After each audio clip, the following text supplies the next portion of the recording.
Friends, आपण चर्चा करत आहोत ग्रॅव्हिटेशन चॅप्टरची. ग्रॅव्हिटेशन चॅप्टरमध्ये आपण जे शिकलो त्यापैकी आपली एक क्लासमेट म्हणते she knows gravitational force between two unit masses. Other friends saying that. काय म्हणतात अदर फ्रेंड्स? ते म्हणतात gravitational intensity due to point masses at any distance माहिती आहे. पण आपला एक फ्रेंड म्हणतोय की what is gravitational intensity along the axis of uniform circular ring. हा त्याचा आणि आपल्या काहींचा प्रश्न असेल. तेव्हा मित्रांनो काळजी करू नका, no problem, we will learn it today.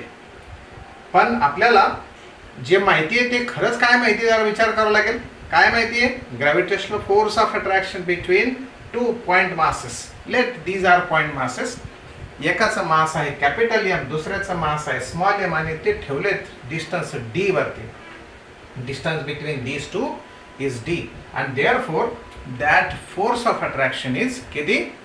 तो force of attraction capital F is equal to capital G capital M small M divided by D square.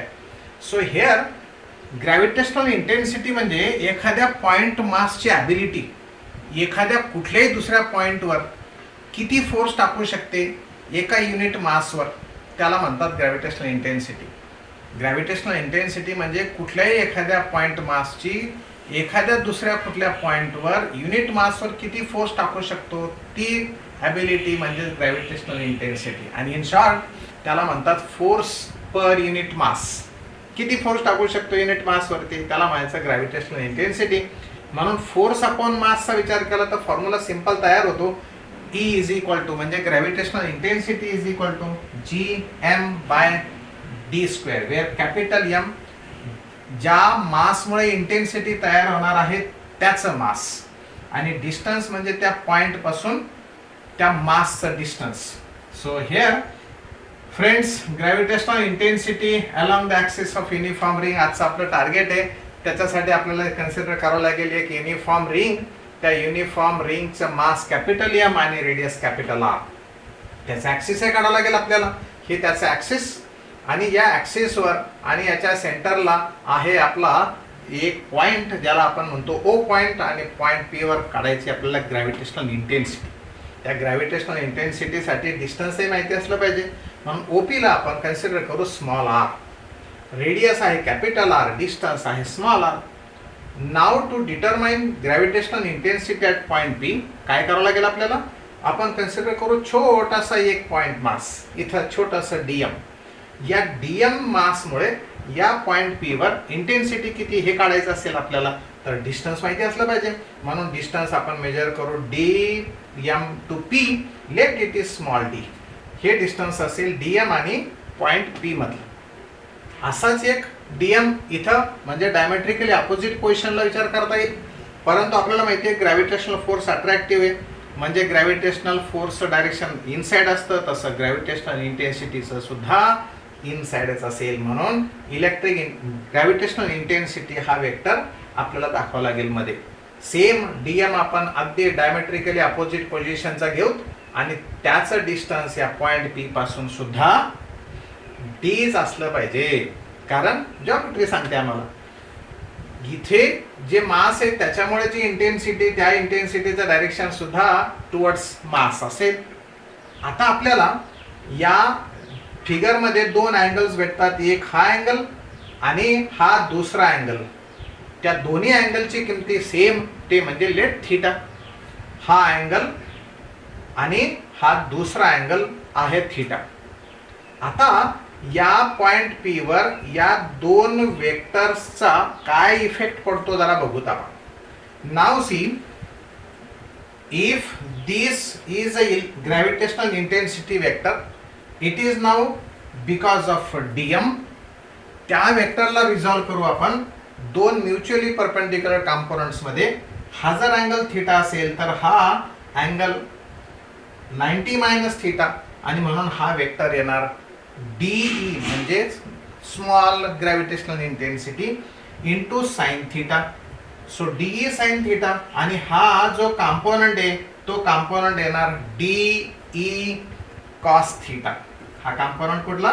D cos theta. Similarly या डीएम मुळे या पॉइंट पी वर जी intensity येणार आहे DE छोटीशी, त्याचं direction त्याच लाईनवर, त्या डीई ला सुद्धा आपण म्युच्युअली परपेंडिक्युलर कंपोनंट्स मध्ये रिझॉल्व करू. एक आहे डीई साइन थिटा, तसा इकडे डीई साइन थिटा, आणि या वेक्टरचा कंपोनंट या लाईनवर म्हणजे ऍक्सिस वर तो सुद्धा जसा इथे डीई कॉस थिटा होता तसाच इथे डीई कॉस थिटा येणार. पण प्रश्न असा आहे की या डीई साइन थिटाचे डायरेक्शन अपोजिट आहे, मॅग्निट्यूड सेम आपण लिहिलेलेच आहे. असे दोन डायमेट्रिकली अपोजिट पार्टिकल्स किंवा इलेमेंट भेटतील का नाही कितीही आपल्याला, कुठलाही एक डीएम घेतला तर त्याच्या अपोजिट डीएम भेटणारच आहे.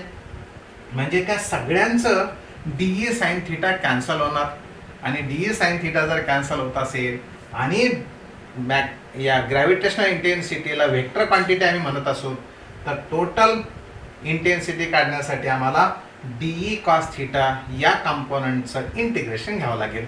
म्हणजे आपल्याला total gravitational intensity at point P at a distance R हे भेटणार आहे. So we will write that what total intensity E is equal to integration of DE cos of theta.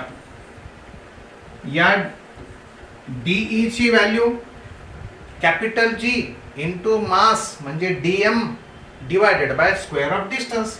So integration of capital G this dm by d square and cos theta. बघा cos theta हा एक triangle घ्या, this triangle, या triangle मध्ये cos theta ची value adjacent side by hypotenuse, adjacent side आहे small r, hypotenuse small d, and therefore small r by small d. इथे capital G आणि स्मॉल आर कॉन्स्टंट आहे, आपण ते घेऊ बाहेर.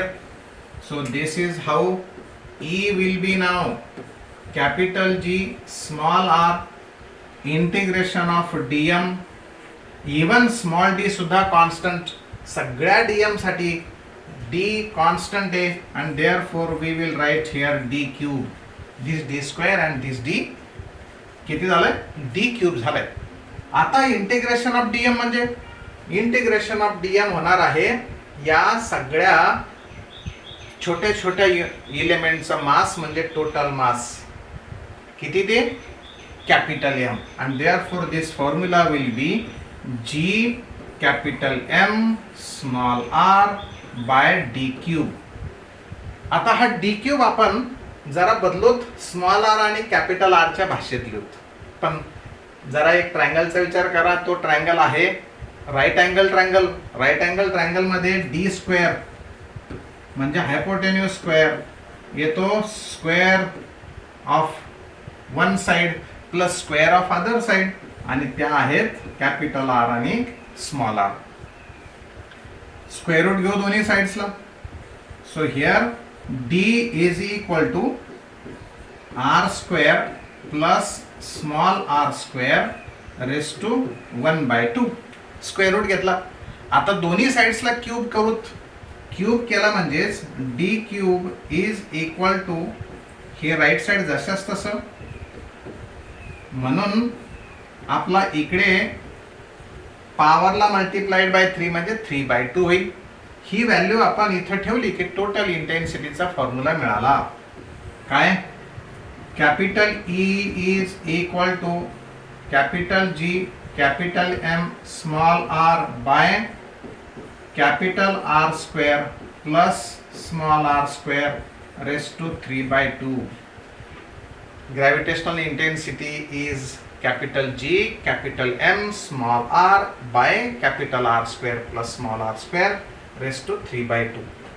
याचा अर्थ टोटल ग्रॅव्हिटेशनल इंटेन्सिटीचं डायरेक्शन टुवर्ड्स द सेंटर आहे का टुवर्ड्स द कॉइल आहे का टुवर्ड्स लेफ्ट आहे. चला या लूप मध्ये म्हणजे रिंगच्या बाजूला ग्रॅव्हिटेशनल इंटेन्सिटीचं डायरेक्शन, या युनिफॉर्म रिंगच्या डायरेक्शनला ग्रॅव्हिटेशनल इंटेन्सिटी.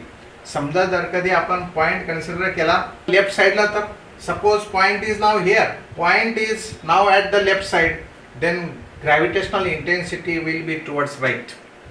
कारण हे डिस्टन्स इथून मोजल्या जाणार आणि मास जिकडे आहे तिकडे ग्रॅव्हिटेशनल इंटेन्सिटी राहणार. म्हणून ग्रॅव्हिटेशनल इंटेन्सिटीचं डायरेक्शन असेल टुवर्ड्स राईट. याचा अर्थ gravitational intensity always toward the centre of the ring. मग gravitational intensity at centre of ring किती येईल?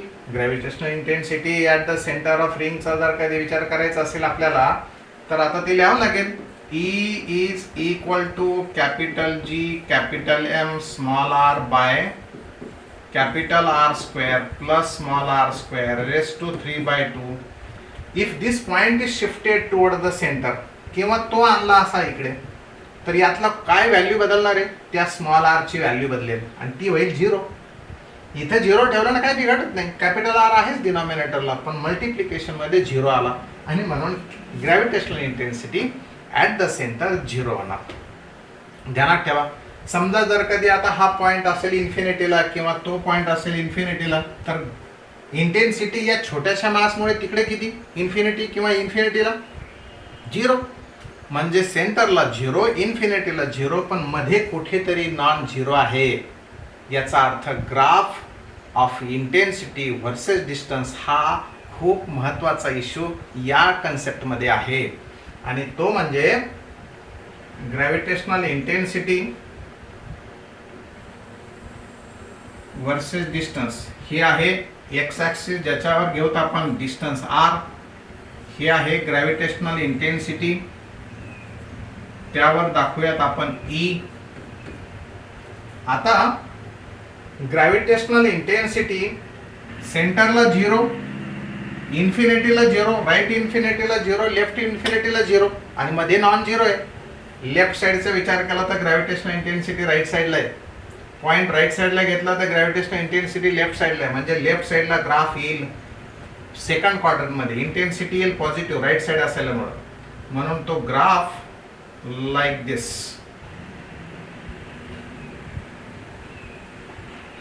वे इन्क्रीज झाला. 0 होण्यासाठी डिक्रीज आहे होणे. इथं तसंच जावं लागेल पुढे आपल्याला. इन्क्रीज झाला पण निगेटिव्ह इन्क्रीज झाला आणि तो 0 कडे जाणार. फ्रेंड्स काहीतरी एका फिक्स डिस्टन्सवर ग्रॅव्हिटेशनल इंटेन्सिटी मॅक्सिमम आहे.